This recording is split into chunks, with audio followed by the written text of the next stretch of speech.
प्रदेश में निकाय चुनाव को लेकर कांग्रेस ने तैयारियां भी तेज कर दी है और इसी कड़ी में दिल्ली स्थित वॉर रूम में हरियाणा कांग्रेस के दिग्गजों ने मंथन किया है।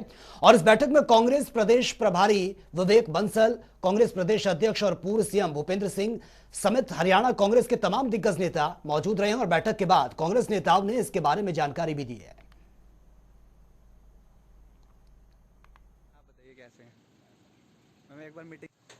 हमने चूँकि चुनाव की किसी भी वक्त निकाय चुनाव की घोषणा हो सकती है, तो उसके संदर्भ में हमने यहाँ के हरियाणा के जितने भी वरिष्ठ नेतागण हैं कांग्रेस के, उनसे मंत्रणा की उनसे कि किस तरीके से इस चुनाव को अपन को लेना है, किस तरीके से इस चुनाव को लड़ना है। सबने अपनी अपनी राय व्यक्त की और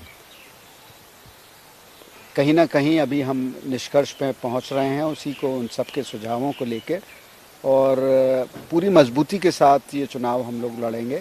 और एकजुटता के साथ सबसे महत्वपूर्ण बात है कि सब हमारे जो जितने भी वरिष्ठ नेता हैं, सबकी सहमति इस बात पर है कि जो प्रत्याशियों का चयन चाहे सब इस चुनाव को हमें लड़ने की बात हो, सब एकजुट होकर इस चुनाव को लड़ाएंगे। और प्रतिबद्ध हैं हर कोई, हर नेता इस बात को लेकर प्रतिबद्ध है कि हम। कुमारी शैलजा से भी हम बात करने की कोशिश करें कि कुमारी शैलजा जो है कि क्या मैम आज इस बैठक की बात करें तो क्या मैम अहम जो है इस बैठक में रहा? आज सभी ने मिलकर चर्चा की है जो आगे आने वाले समय में स्थानीय निकायों के चुनाव होंगे उस पर सीनियर लीडर्स कुछ बैठे और आपस में विचार विमर्श किया। जनरल ढंग से एक डिस्कशन हुई है। आने वाले समय में फिर मीटिंग बुलाएंगे प्रभारी जी, तो तब फिर और ज़्यादा फोकस चर्चा इस पर की जाए। तमाम अगर पार्टियों की बात करें, बीजेपी की बात करें, इनेलो की बात करें, आम आदमी पार्टी की बात, वो कह रहे हैं कि सिंबल पे वो जो है इस बार चुनाव लड़ते हुए नजर आएंगे। कांग्रेस किस तरह की स्ट्रेटजी बनाती है? ये हम आगे बैठकर फिर से इस पर चर्चा करेंगे कि हमें क्या करना चाहिए। अभी एक जैसा मैंने कहा एक जनरल ढंग से इनके बारे में डिस्कशन हुई है, कहाँ पर चुनाव हो रहे हैं, कहाँ क्या है, कितने म्यूनिसिपल हैं, कमेटी कितने परिषद हैं, तो ये कुछ सब चीज़ें सामने आई हैं। अब देखते हैं कि आने वाले समय में इस चीज़ को हम और ज़्यादा फोकस कैसे लाएंगे। अपने लोगों से भी विचार सभी लोग ले रहे हैं और कांग्रेस पार्टी उचित समय पर उचित फैसला ले। इस तरीके के मुद्दे मैम जो है देख रहे हैं कि इस बार चुनाव में रह सकते हैं।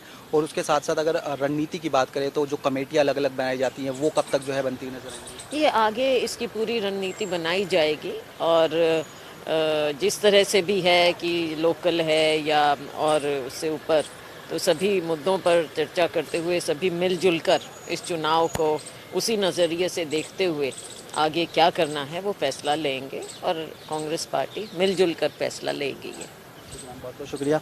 तो ये कुमारी शैलजा थी जो जनता टीवी से खास बातचीत कर रही थी। कैमरा हरियाणा के पूर्व मुख्यमंत्री भूपेंद्र सिंह हुड्डा नेता विपक्ष हमारे साथ बात करने के लिए मौजूद है। सर, आज निकाय चुनाव को लेकर अहम बैठक जो है कांग्रेस वॉर रूम में रही। सर, सबसे पहले कि क्या कुछ चर्चा जो है इसमें? नहीं, चर्चा हुई, सबने अपने अपने विचार विमर्श किया। अभी कोई निर्णय कुछ नहीं हुआ। यही है कि सब अपने साथियों से, लोगों से सलाह करके, और भी हमारे विधायक साथी भी हैं और भी उनसे सलाह करके फिर मीटिंग होगी, उसमें फैसला करेंगे। सर, हम देख रहे हैं कि इस बार जो बीजेपी है, इनेलो की बात की जाए या फिर आम आदमी पार्टी की बात की, वो कह रहे हैं कि सिंबल पर हम जो है चुनाव लड़ेंगे। कांग्रेस इसको लेकर किस तरह की रणनीति बना रही है? सर, नहीं, उसको वो पता है कांग्रेस को, उसी बात की चर्चा हुई थी। अब कांग्रेस भी अपना निर्णय लेगी। अभी आज तो निर्णय कोई नहीं हुआ, लेकिन और सभी साथियों से सलाह करके फिर दूसरी मीटिंग होगी, उसमें फैसला लेंगे। हरियाणा का सर बजट सत्र चल रहा है, किस तरह की उम्मीदें जो है इस बार बजट सत्र को लेकर देखने को मिल रही है? देखिए, जो अब तक बजट आए हैं जब तो कोई जनहित के कोई फैसला नहीं था, बस जनहित के बजट नहीं थे। अब के बजट देखेंगे, परसों बजट प्रस्तुत करेगी सरकार। अगर जनहित के बजट होगा तो उसका जरूर स्वागत करेंगे, और जन विरोधी हुआ तो उसको विरोध करेंगे, सरकार को घेरेंगे। वैसे ये मौजूदा सरकार जो है बिल्कुल विफल सरकार है, हर वर्ग इससे जो है विमुख हो चुका है। कांग्रेस का सर वेल में जिस तरीके का बिहेवियर था विधानसभा में देखने को मिला, बीजेपी कहीं ना कहीं निशाना साध दी और हमने देखा कि रघुवीर कादियान को जो है बाहर भी जो है इस पूरे सत्र के लिए किया गया। किस तरीके से देख रहे हैं? अब जाएंगे, कल देखेंगे, बात करेंगे। मैं था नहीं उस दिन, लेकिन सारी जानकारी लूँगा। लेकिन जो पता करेंगे, डॉक्टर रघुवीर कादियान ने जो किया वो सडन प्रोवोकेशन की वजह से किया। क्योंकि कोई भी जिम्मेवार पद पे बैठा हो, मुख्यमंत्री जी ने कोई ऐसी बात कही जो उनको दिल पे चोट लगी, तो मैं जाके पता करूंगा और इस मामले को सुलझाने की कोशिश करेंगे। चलिए सर, बहुत बहुत शुक्रिया। तो ये पूर्व मुख्यमंत्री भूपेंद्र सिंह हुड्डा थे, जो तमाम मसलों को लेकर जनता टीवी से खास बातचीत कर रहे थे। कैमरामैन राजा के साथ स्पर्श शर्मा, जनता टीवी, दिल्ली।